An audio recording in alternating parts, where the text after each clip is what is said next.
This is a video on how to, kind of how to hack the Blitz.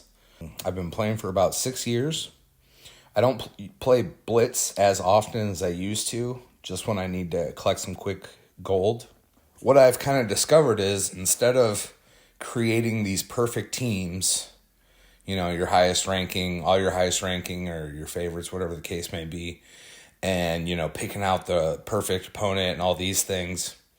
Well, I figured something out. What I did was I went through and I saved a bunch of teams. You can see there I got 19 different teams.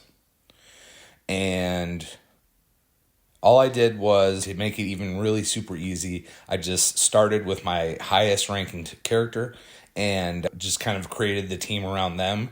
Even if there was a huge point difference, like if they're 200, 300,000, whatever like that, your highest person, and then the lowest person on their team happens to be like 50,000 or 20,000, whatever. Yeah, it doesn't matter. I know that would make for a weird battle, but that actually helps you because the opponent will set their team up the same way with different powers, and usually with a lot less cohesion than what you have. I got the sim on there, the simulation, and all you got to do is just create enough teams. I got 19 teams. I don't know how many you might need. And you just go through one at a time, and each team fights once.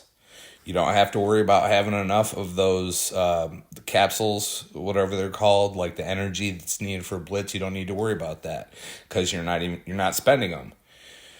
The first time you use that team or that character, it's free. So I only use them once. And really all I'm doing is I'm just going one at a time.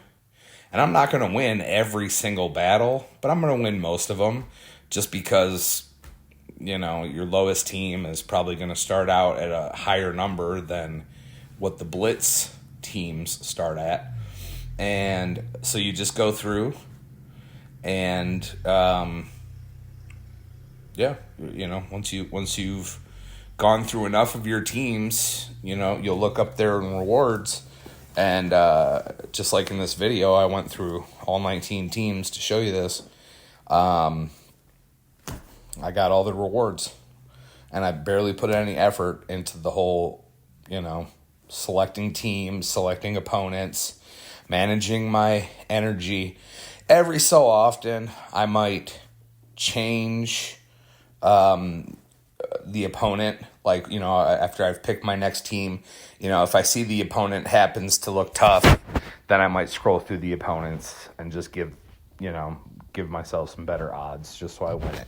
But even if you do lose, you're going to lose your multiplier, but it's kind of a numbers game, really. Instead of crafting this perfect thing, you just kind of go through systematically and bam, there you go. So hopefully that helps you.